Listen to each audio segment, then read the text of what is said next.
Hello, everybody. My name is Philip Stanley. Welcome to Ideas RM101. For this session, I'm going to give you a brief history and explanation of revenue management. So let's jump right in.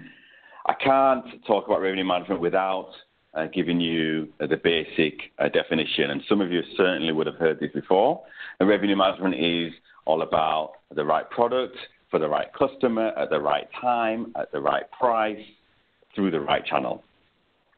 So the right product could be the right hotel or the right type of bedroom for the right customer. Are you looking for a business customer, or are you looking for a leisure customer or a group customer at the right time, the right season? Do you want them in during spring break, or do you want them at your Christmas period? Very importantly, what price are you going to charge? If the price is too low, and then you get too many people, and you could have made more money, or if the price is too high, and then nobody stays with you. And nowadays, very importantly, through the right channel. There are many OTAs, and we know that hotels will need to pay a commission to those OTAs when they're booking, so which channel is giving the best production? So you can see through that simple definition that there are many factors to consider in every hotel's quest, an objective to get the best revenue every single night, the most number of rooms filled at the highest possible price. Alongside that definition, you've also got, and we believe at Ideas here, the three very important foundations or three pillars of revenue management. Number one on the left there you'll see is segmentation. It is clear that not all customers are the same. Everybody knows that there's at least two types of business for most hotels, and that's business customers and leisure customers. But there are many more even underneath that. You've got groups, you've got corporate, OTA business, many different segments of the business. And it's important for every single hotel to understand those segments, to have clearly defined those segments, so that then they can charge the right price for each of those segments. The middle pillar there is forecasting. Critical for every revenue manager to think about is what demand is going to happen tomorrow and next week and next year. Once you understand and forecast that demand, then that leads nicely onto the final pillar of revenue management, which is pricing. Making sure that I'm charging the right price at the right time. When I'm talking to people who have never worked in a hotel or have never heard about revenue management, the way I define it is that right now, today, somebody's booking a hotel for this time next year. How do I know now what price to charge next year? So once I make that contract, once I've said yes to the customer on the phone that their room is available and this is the price, I can't change that price. I can't make it higher or lower. The contract has been signed, so I need to have as much information as possible now to make the right decision now about the price I'm going to charge for next year. So let's go into the history. Back in 1970, which is many years ago, most of you probably weren't born then, the airlines really were the first started using, as it was called then, yield management. And American Airlines was the first big airline to use it, and they really started to experiment with fenced pricing.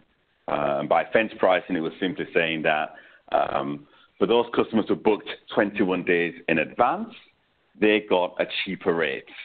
And what that enabled American Airlines to do was get some business on the books, if you like, enabled them to gain more money, to drive more revenue by getting people to book earlier, and then maybe change their prices later on. So that was the first foray. And actually, the CEO of American Airlines, he was the man who coined the phrase yield management, which was what revenue management was called a few years ago. Following on from the 70s into the 80s, the airlines in America were deregulated, so they weren't forced to charge certain prices by the government. They really entered the free market. And what that meant was that airlines could do what they wanted in terms of price.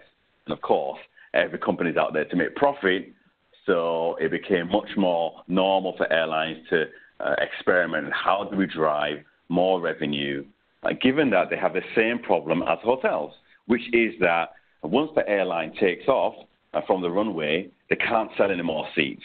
So the objective is to sell as many seats as possible at as high a rate as possible before that plane takes off from the runway. Also, what meant was when they were experiencing and experimenting with more pricing changes, they had to analyze more. It was very important to track who was paying what, when, and what the trends were, so they could think about, well, is this fence pricing working, or do we have to make it 28 days rather than 21 days? And so that meant much more analysis, which was good timing because in 1987, Microsoft Excel was launched. And I laugh because when I talk to people about who's my competition in terms of ideas, certainly Excel is one of those competitors. Every hotel, every business uses Excel, and revenue managers in particular are experienced and are very expert in using spreadsheets to help them track, to analyze, and to forecast. And they built these spreadsheets over many years, and they're very complex. So Microsoft Excel had a big impact in revenue management and giving hotels the ability to really understand and analyze the business that was coming in. In 1988, yield management started to move over to hotels from just airlines.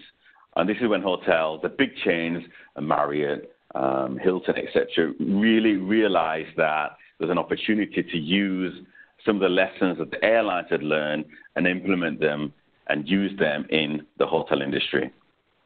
And right about that time is when Ideas, the company, was formed in 1989, and our founder, Ravi, certainly came from the airline industry and saw that there was a big gap in terms of automating revenue management for hotels, not just for airlines. I'll skip forward a few years. In the late 1990s, some of you won't recognize his logo. When the internet first really became popular, the browser that was used most was Netscape. I must admit that I do remember Netscape as a browser, but you'll probably be more familiar with these logos: Firefox, Google, Explorer, etc. So the internet was a big game changer for hotels and for the hotel industry, because customers now had much more access to hotels. Access in terms of, number one, that they could actually see the hotel, experience the hotel. So wherever they were living in the world, they could actually see the picture of the hotel, get a real feel of what the hotel would feel like, and have more confidence to book that hotel. What it also meant was that they could not just see your hotel, but all the hotels around you.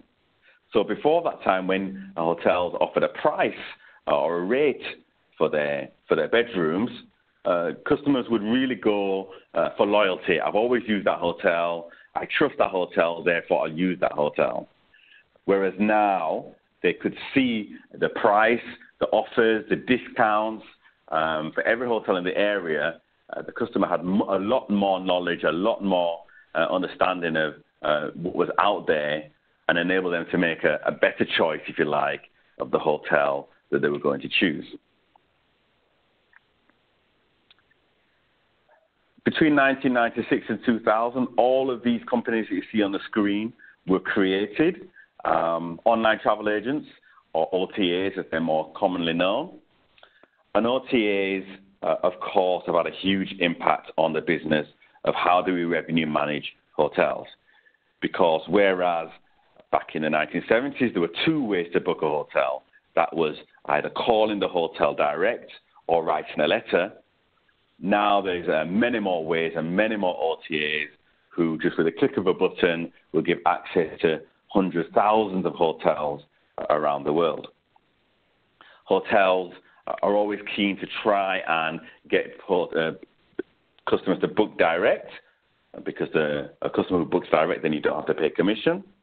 But these companies, especially Priceline and Expedia, you'll see the bigger logos because they own the companies that are underneath them.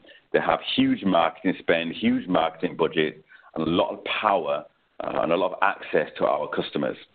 So that's a really big change in how the business is done in hotels.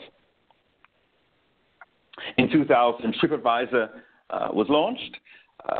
And TripAdvisor, again, another game changer for our industry, because whereas before customers trusted the hotel's website, trusted the hotel's brochure in terms of the facilities and the rooms and the customer service and what kind of experience they were going to get when they stayed at the hotel, now customers could actually read the reviews of people who had actually stayed there and then make a decision. And so you see this not just in our industry, but whether you're buying a car, a fridge, or a house in a certain area, most of us now are used to going online and making sure that we're looking at our peer-to-peer reviews. So TripAdvisor had a big impact. And then in 2007, Steve Jobs launched the Apple iPhone, and yet another game changer. And that really took the internet from the desktop and put it right in our hands. So customers weren't just booking online, sitting at a desk or sitting in an office or sitting at home. They could now go into a hotel, stand in a lobby area, decide they like the hotel, and book the hotel on their phone. Which means that the booking process has gone from maybe 3 months where you're writing a letter to 3 minutes. Stand in a hotel, make the booking, and then check in straight away. And the iPad also helped to make it much more accessible in terms of getting online and booking hotels. And that's really a very brief history of the key changes over the last 30 or 40 years that have changed the way that revenue management is done in hotels.